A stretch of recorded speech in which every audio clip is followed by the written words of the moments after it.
Let's talk about a super simple way to boost your communication skills, make you more persuasive, make you a better communicator in whatever setting you choose. A long time ago, I started out in sales and I started studying sales pitches, salespeople, what went right, what went wrong, and I came across the idea of a vignette. A vignette is sort of a story, like a snippet that you use over and over and over again.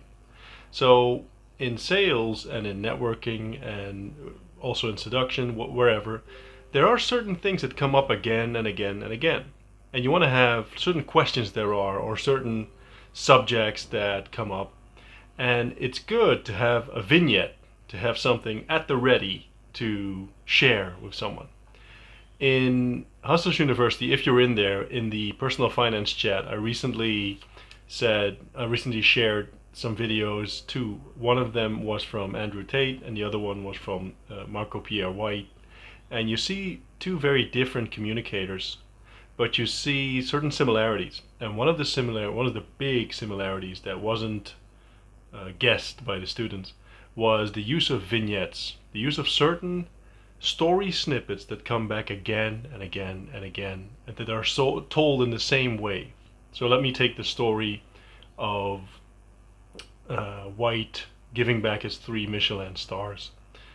This is a question that comes up. You can assume that this comes up in every single interview for this guy, like probably for the rest of his life. Like, why did you give up the 3 Michelin stars? Like, it's similar to giving up your 3 gold medals that you won at the Olympics. Why would you ever do that? And you need a decent answer to it. Otherwise, you're going to screw it up. And he has a perfect, very thoughtful, very visual vignette ready. And if you look at the recordings, you'll see that it's about him. He goes fishing and he catches a fish, and it's in the morning. I believe it's Sunday morning or something.